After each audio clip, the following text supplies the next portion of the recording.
PXE altının üzərində qurulmuş ekstra bir security layer'dir. Gördüyü iş nədir? Kodu access tokenə çevirəndə ekstra bir parametrə göndərir. Hansı ki, onu hashləyib verify eləməlidir authorization server. Bu da attackerlər üçün illər çəkə bilər. Yəni, baxır, sən hansı algoritmlə hashləmirsən, hashlənmə məntiqinə görə uzana bilər bu müddət. Beləliklə, attackerlərin qarşısını bu formada alırlar. Deməli, burada bizim başa düşməli olduğumuz bəzi anlayışlar var. Birinci, code verifier. Code verifier dediyimiz random stringdir.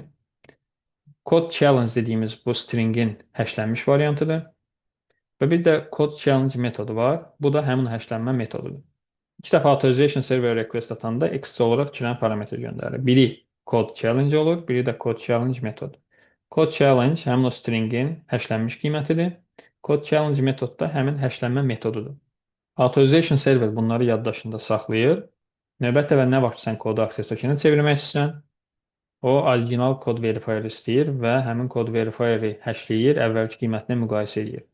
Bu metod istifadə edərək hashləyir, əvvəlki kod challenge-ilə müqayisə edir. Əgər eynidirsə, sənə access tokeni verir. Sən həmin access token vasitəsilə gedib nə istəyirsənsə eləyirsən. Deməli, burada bizə ekstra bir step əlavə edir. İlk başda authorization server request atında code challenge metodu göndərirsən.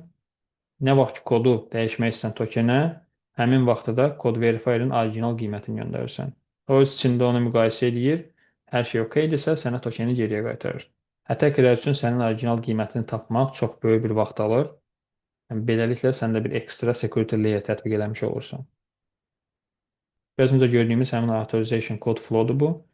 Sadəcə biraz fərqli formada diaqramda göstərilir və ekstra olaraq burada göndərilən parametrlər var. Bu qədər. Burada da onu qeyd eləmişəm. Ən sonunda token endpoint-nə biz göndərəndə authorization kodun yanında bir dənə də code verifier göndərir. Yəni, orijinal stringi.